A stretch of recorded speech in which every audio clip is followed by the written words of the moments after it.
My name is Elliot Callan. I'm 45 years old and I'm an architect. 7 years ago, I thought I had life completely figured out. I had built my own firm from the ground up, projects ranging from boutique hotels in Santa Monica to luxury high-rises in downtown Seattle. By all accounts, I was successful. I had the career, the recognition, the stability I once dreamed about. But none of that mattered to the family I married into. You see, my wife Charlotte came from the Whitmore family of Connecticut, a name that carried weight in every country club and boardroom from Greenwich to Manhattan. They were the definition of old money. Their roots went back to the Mayflower. Their wealth spanned generations. And their influence, well, let's just say they didn't just vacation in Aspen. They owned the chalets people rented there. Charlotte herself was stunning, elegant, refined, the kind of woman who turned heads without even trying. I fell for her completely. But marrying her also meant marrying into her world. And her world never once let me forget that I was an outsider. I was a kid from Masonville, Indiana, a small town of barely 3,200 people. My father put in long shifts at the General Motors plant, and my mother cleaned houses just to help keep food on the table. Everything I achieved, I worked for with my own two hands. To me, that was something to be proud of, but to the Whitmores, it was a punchline. For 3.5 years, I endured their subtle insults at family gatherings, their smirks when they mimicked my Midwestern accent, their backhanded compliments. "Oh, Elliot, it's so refreshing to meet someone who actually works for their money." I told myself to ignore it. I told myself I could endure anything because I loved Charlotte, and because, naively, I believed she loved me enough to stand by me. I was wrong. If you like stories of betrayal, revenge, and shocking twists, hit that like button and subscribe, because this is only the beginning. The breaking point came during Thanksgiving dinner at the Whitmore estate. Picture this. A dining room so enormous it could have doubled as a courtroom, with a mahogany table long enough to seat the entire Supreme Court. Crystal chandeliers glitter overhead, and every place setting was laid with fine china that probably cost more than my first car. At the head of the table sat Patricia Whitmore, Charlotte's mother, who ruled the family like a queen addressing her court. That evening, she was bragging about their latest philanthropic contributions to Yale, casually sprinkling in mentions of their upcoming ski season in Aspen, as though it were the most ordinary thing in the world. I was doing what I always did, keeping quiet, keeping my head down, cutting into my turkey. That's when Charlotte's cousin, Bradley, decided to put me on display. He launched into a story about his hedge fund, boasting about a new investment opportunity. With a smirk, he added, "Of course, you need at least $5 million to get in. But Elliot wouldn't really understand those kinds of investments, would you? He's more of a hands-on worker." The table erupted in polite laughter, knives against plates, wine glasses clinking. To them, it was just another harmless jab. But to me, that was the moment something inside me finally snapped. The table went silent. You could feel the tension hanging in the air like static. I turned to Charlotte, waiting, hoping for her to say something. Anything. A word of defense. Even just a look that told me she was on my side. Instead, she smiled, and with that smile, she delivered the words that ended our marriage. "Oh, Bradley's right.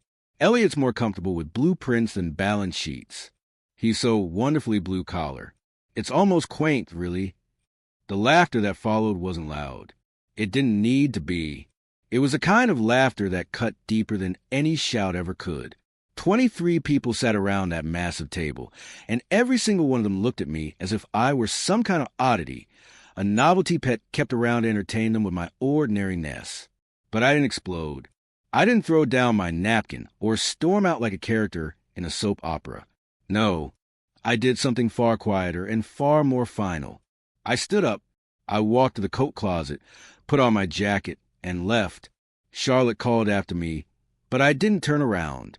I walked straight out of that mansion, climbed into my Honda Civic. Yes, the car they love to mock, and I drove home. That night, I packed my clothes. By Monday morning, I was on a plane to Portland, Oregon. I never went back. Portland became my sanctuary. I rented a modest apartment in the Pearl District and buried myself in work. The Pacific Northwest was booming, and sustainable architecture was no longer just a trend. It was the future. While the Whitmores were busy playing golf at their country clubs and sipping cocktails in Aspen, I was sketching designs for LEED-certified office buildings and eco-friendly residential complexes that would soon win national awards. Within 2 years, my firm, Callan Design Group, had grown from just me working out a shared WeWork desk to a team of 15 talented architects and designers. We were featured twice in Architectural Digest, and I was invited to speak at the American Institute of Architects National Convention in Chicago. The same hands Charlotte once dismissed as blue-collar were now shaping skylines across the West Coast. I never called her, never answered her texts. My lawyer handled the divorce, and when papers came, I signed them without asking for a single cent of her family's fortune. I didn't want their inheritance. I didn't want their Hampton summer house. I didn't want anything that tied me to them. I wanted to build something that was mine, and only mine. By my 5th year in Portland, Callan Design Group had expanded to offices in Seattle, San Francisco, and Denver. We were grossing over $8 million annually. And me? I was personally worth more than most of the so-called trust fund prodigies who sat smirking at that Thanksgiving table years earlier. The irony wasn't lost on me. But in the end, success was never about the money. It was about proving to myself, not to them, that I didn't need their validation to matter. Every building, every award, every new office opening, it was proof that I could stand on my own. Then, on a gray and rainy Tuesday morning in March, 7 years after I walked out of that Thanksgiving dinner, my assistant buzzed the intercom. "Mr. Callan, there's a Charlotte Whitmore on line 1. She says it's urgent." Her name hit me like a ghost from another life. For a long moment, I just stared at the phone. 7 years of silence. 7 years without a word. And now, suddenly, she was calling. Finally, I pressed the button. "Elliot." Her voice came through thin, shaky, not at all like the polished, confident Charlotte I remembered. I need to see you," she said. "It's about Connor." That name stopped me cold. Connor. I knew of him. He was the son she'd had with James Hartford, some Wall Street executive she married barely 18 months after our divorce was finalized. I'd seen their wedding announcement in the New York Times Society pages. Couldn't help myself from looking. "What about him?" I asked cautiously. "He's sick. Very sick. He has acute lymphoblastic leukemia." Her voice cracked on the word. "The doctors say he needs a bone marrow transplant. We've been searching the National Donor Registry for 6 months, but there's no match." I felt something in my chest tighten, not for her, but for the boy. No child deserved that, but I still didn't understand why she was calling me. "Charlotte, I'm not sure how I can help." There was a long pause, and then she said the words that nearly knocked the phone out of my hand. "You can help because you're his father." For a moment, the office around me blurred. My knees actually went weak. I gripped the edge of my desk just to steady myself. "What did you just say?" Her voice broke completely. "Connor is your son, Elliot, not James's. Yours." I found out I was pregnant 3 weeks after you left that night. I was already 8 weeks along. My mind reeled. 8 weeks. Back then, yes, we'd been fighting, but we hadn't fully broken apart yet. We were still us. "I wasn't sure at first," she whispered, "but I ran the numbers. I checked the dates over and over. He's yours." And just like that, the life I thought I had left behind came crashing back into mine with a force I wasn't ready for. "She's yours." The words echoed in my head until the room itself seemed to tilt. My throat went dry. I sank heavily into my chair, staring blankly out at the Portland skyline, the very skyline I had helped design. "You're lying," I said flatly. "I'm not lying," she whispered. "I have the paternity test results. I had them done when Connor was 3, just to be sure. Elliot, please. He's 12 years old, and he's dying. Your blood type B positive, combined with your HLA markers, the doctors think you might be a match. You could save him." My voice came out steadier than I felt. "You kept this from me for 13 years? I thought it would be easier for everyone," she said, choking back tears. James accepted Connor as his own. You were gone, and my family. I laughed, but there was no humor in it. Your family. Right. Because God forbid the Whitmores had to admit their grandson had a blue-collar father. Wouldn't it look good in the Times wedding section, would it? She was sobbing now. Elliot, please. I know I hurt you. I know what I did was unforgivable. But Connor is innocent in all of this. He's just a little boy who needs his father to save his life. I hung up without another word. That night, lying in my king-size bed in my penthouse apartment, I couldn't sleep. My mind kept circling back to the same thought. Somewhere in Connecticut, there was a 12-year-old boy, my son, fighting for his life. A boy I'd never met. A boy I'd been kept from because his mother and her family decided I wasn't good enough. By morning, my decision was made. I called my lawyer, David Chun, a Harvard law grad who had guided me through the complexities of growing a multi-million-dollar business. When I told him what Charlotte had revealed, he leaned back in his leather chair and let out a low whistle. Elliot, this changes everything. If Connor is your biological son, then your parental rights were violated for over a decade. We could pursue damages, custody, even criminal charges for concealment. I shook my head. I don't want their money, David, but I do want something else. 3 days later, I was on a red-eye flight to Hartford, Connecticut. The irony wasn't lost on me. The scared kid from Masonville who once drove an old Civic to Thanksgiving dinners was returning to the Whitmore's world as a man flying first class, wearing a Tom Ford suit that cost more than most people's rent. When I landed, Charlotte was waiting at Hartford Hospital. She looked older, worn down by sleepless nights, her face lined with the grief that money couldn't buy its way out of. For a moment, I almost felt sorry for her. Almost. Thank you for coming, she said softly as we walked through the sterile corridors of the pediatric oncology wing. I'm not here for you, Charlotte, I said, my tone cool. I'm here for Connor. We stepped quietly into his room. The boy was sleeping, his small body swallowed by hospital blankets, for lines snaking into his arms. His skin was pale, his head bald from treatments, and yet, when I saw him, I felt a jolt in my chest so sharp it nearly knocked the air out of me. Because even in that fragile state, I recognized him. He had my eyes. He was small for 13, his body fragile, his skin washed out from months of chemotherapy. But even in that hospital bed, I recognized him. The stubborn set of his jaw, that was pure Callan, and his hands, long and graceful, with fingers made for precision. Architect's hands, my grandmother used to call them. For the first time in my life, I saw those hands on someone else. My son. The doctors want to run preliminary tests today, Charlotte said quietly. If you're a match, they can schedule the transplant within a week. I nodded slowly, still staring at the boy who had my blood, my features, my lineage. Then I turned to Charlotte. Before I agreed to anything, we need to discuss terms. Her eyebrows shot up, eyes flashing indignation. Terms? Elliot, this is your son's life we're talking about. Exactly, I said evenly. My son, the same son you kept from me for 12 years while you played house with James Hartford. Her face went pale. I leaned in closer. I'll submit to the testing, and if I'm a match, I'll donate. But I have conditions. We moved into the family consultation room. Charlotte's attorney, a silver-haired wasp from some Manhattan white shoe firm, sat across the table, looking irritated that he had to sully his bespoke suit in a hospital conference room. At my side sat David Chun, my lawyer, calm and collected, a briefcase full of documents already open in front of him. I folded my hands on the table. My voice was calm, but it carried the weight of steel.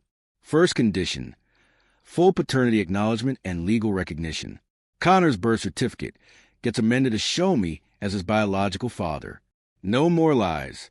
No more cover-ups. I want it in writing, signed, and filed with the court. Charlotte's lawyer started to object, but she held up a trembling hand. Agreed. Second condition, I continued, visitation rights. Once Connor recovers, I get every other weekend, alternating holidays, and 6 weeks during the summer. I'm not asking for primary custody. Not yet. but I will be part of his life moving forward. Charlotte flinched. Elliot, my family. I cut her off. Your family humiliated me. They cost me 13 years with my son. They don't get a vote. My voice was even, but there was no mistaking the edge beneath it. I leaned back, letting the words sink in. Third condition. Connor gets to choose when or if he wants to know the truth. If he wants to meet me as his father, you don't interfere. If he needs time, you give him that space. His choice, not yours. Across the table, Charlotte's lawyer was scribbling furiously. The sound of pen on paper was the only thing cutting through the tension in the room. Finally, Charlotte spoke, her voice barely above a whisper. And if we agree to this, you'll go through the transplant? I met her eyes. If I'm a match, yes. But understand this. After what you did, this is the last time you ever dictate the terms of my son's life. From here on out, I decide what kind of father I will be to him. Not you, not your family. Me. Her lawyer shifted uncomfortably. For the first time in 13 years, the Whitmores weren't holding the power. I was... Charlotte just stared at me, her face pale and tight with disbelief. Fourth, I continued, my tone firm. I want acknowledgement of what was done. A written statement from you and your family, admitting that keeping Connor from me was wrong. And I want it on record that you understand why I'm requiring these legal protections now. Her mouth opened, then closed again. Elliot, my mother will never... Then we have a problem. I rose to my feet, gathering my papers. Those are my terms, Charlotte. You kept my son from me for 13 years. Now you need my help. I'm willing to save his life, but not on your family's terms anymore. The room fell into a tense silence, broken only by the steady hum of the fluorescent lights above us. Her attorney leaned close, whispering furiously in her ear, but she wasn't listening. She was still staring at me, but not with the smug superiority I remember from the old days. No, this look was something else. Like she was seeing me clearly for the first time. You've changed, she whispered at last. I shook my head. No, Charlotte, this is who I always was. You just never looked past your family's prejudices long enough to see it. That afternoon, she signed the agreements. The test confirmed what we already suspected. I was a perfect match for Connor's bone marrow. The transplant was scheduled for the following Thursday.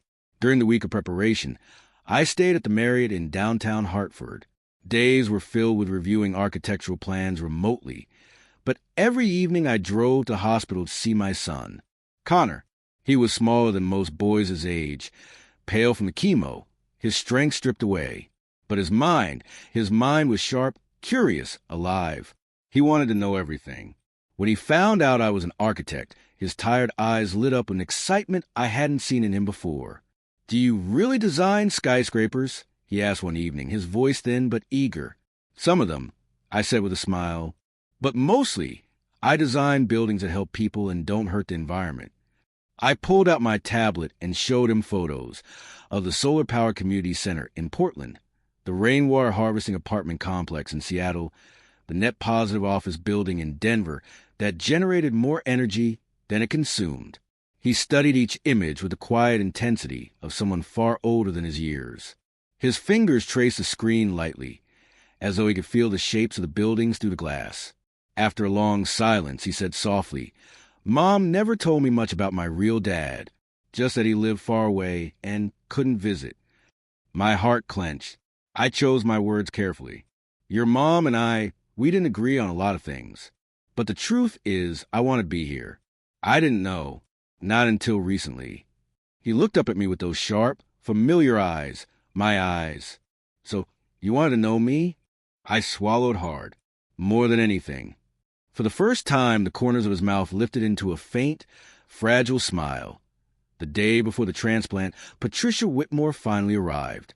She didn't so much walk into Connor's hospital room as descend upon it, a force of polished steel wrapped in Chanel tweed.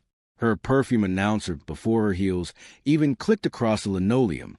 Diamond studs winked at her ears, a bracelet glinting on her wrist every time she moved. For a second, it felt less like a pediatric oncology ward and more like the lobby of a Fifth Avenue gala. She barely spared me a glance.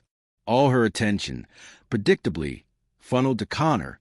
"How are you feeling, darling?" she asked, bending to kiss his forehead, her voice rich with cultivated affection. She set a crisp bag on the tray table. "Grandmother brought you some books from that lovely shop in Greenwich. I thought you'd enjoy them during your rest."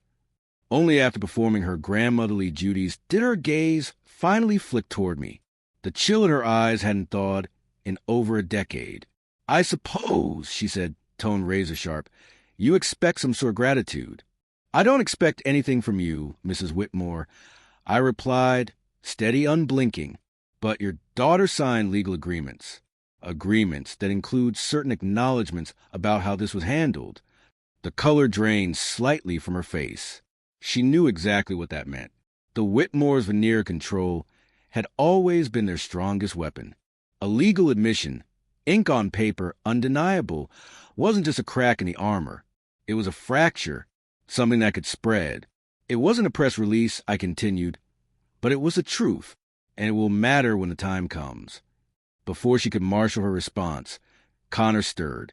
His voice was faint, but the words carried more weight than anything in the room. "Grandma," he said, tired but firm, "don't be mean. He's helping me get better." For the first time in all the years I'd known her, Patricia Whitmore, queen of social circles, master of the cutting remark, looked silent. She glanced from her grandson's pale, but determined face to mine and back again. Her mouth opened slightly, then closed. Nothing, and that silence was more powerful than any insult she could have delivered. The bone marrow transplant went forward the next morning. My procedure was clinical, almost anticlimactic. A few hours under anesthesia, a sharp ache in my hips when I woke. Outpatient. By that evening, I was discharged with instructions to rest and hydrate. But Connor's fight was different. The transplant itself was more invasive, the recovery more precarious. The doctors hovered constantly, monitoring his vitals, his blood counts, the subtle signals of his body, deciding whether to accept or reject the new marrow. The first 48 hours were crucial. Every beep of the machine seemed louder in those moments. Every footstep of a nurse in the hallway a reminder of the stakes. And yet, little by little, the signs turned hopeful. His counts rose. His color improved. The team grew cautiously optimistic. I visited every day during his 2-week monitoring stay. At first, we kept a small talk. But Connor was sharp, curious, and starved for stories no one had ever told him. Soon, our evenings turned into sprawling conversations. He confessed his love for Lego architecture sets, how he'd spend hours building the Empire State Building, then tear it down just to try again, tweaking the design. He admitted that advanced math felt like quicksand sometimes, that he hated feeling behind while other kids breezed through. "You know," I said one evening, sketching on a scrap of notepad, "math isn't about speed. It's about structure. Buildings are just problems you solve one line at a time." I drew a triangle, then a roof truss, then the arc of a bridge. "See this? Triangles don't wobble. That's why architects love them. When things feel shaky, look for the triangles, the parts that hold." He traced the drawing with his fingertip, eyes narrowing in thought. Then he asked, almost in a whisper, "Do you really design skyscrapers?" "Some," I said with a smile, "but I mostly design buildings that help people. Schools, community centers, places that give more than they take." "Would it be okay if I called you Dad sometimes?" "Not all the time. Just sometimes." My throat tightened. I nodded. "I'd like that very much." He smiled then, frail, genuine, and brighter than any hospital light. And in that moment, for the first time in 13 years, something solid began to take root. A foundation poured quietly between us. Stronger than steel and deeper than blood, I told him stories about growing up in Indiana, about the cramped garage where my father set up an old drafting table for me, and how I'd spend hours sketching bridges and houses while other kids were out riding their bikes. I told him about the first time I walked onto a construction site and saw steel rising from the ground that had once only existed as lines on my page. "The best part," I said, "is watching something you imagine come alive, something people can walk into, live, and depend on." Connor leaned back against his pillows, studying me as though he were fitting puzzle pieces together in his head. His eyes were sharp, his mother's coloring, but my intensity. "Why didn't you visit me before?" he asked one afternoon during his second week of recovery. The question pierced deeper than any surgical needle could. I hesitated, glancing at Charlotte. She sat in the corner, legs crossed, a glossy magazine open but unread in her lap.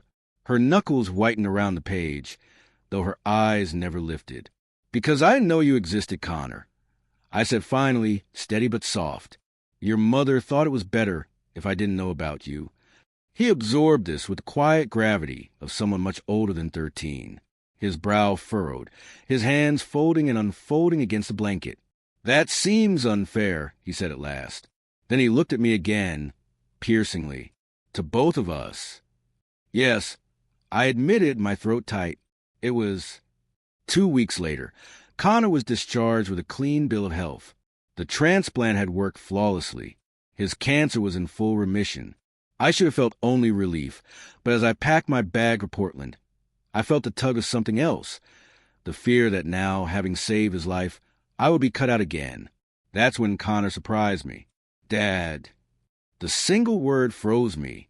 It was the first time he'd said it, and it landed heavier than any award or accolade I'd ever won. "Can I come visit you sometime? Mom said you live near the mountains." Across the room, Charlotte stiffened, her lips pressed in. But she'd signed legal agreements. She had no right to forbid it now. I swallowed the lump in my throat and smiled. "I'd like that very much, Connor. Maybe this summer." 3 months later, he spent 6 weeks with me in Portland. I gave him the city as if it were a gift. From the observation deck of one of my buildings, he stared in awe at the skyline, pressing his palms against the glass as though to touch the steel and glass I'd helped design. I took him hiking in the Columbia River Gorge, where the roar of waterfalls made his laughter echo back at us. At my drafting table, I spread blueprints across the wood and taught him the language of architects, the way lines and curves whispered of future walls and windows. He had a natural eye. He'd point out proportions most students never noticed, spot patterns in structural designs without being prompted. It was instinct, something that couldn't be taught. One evening, we sat on my penthouse balcony, the air cool as the sun sank behind Mount Hood. Connor was quiet for a long time. Then he spoke, his voice both vulnerable and assured. "I used to be embarrassed," he said, "that I was different from Mom's family.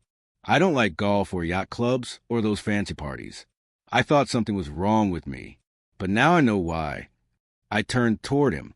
"Why?" "Because I'm like you instead." My breath caught. "What do you mean?" "I like building things, creating things, making something useful instead of just existing because of money someone else earned."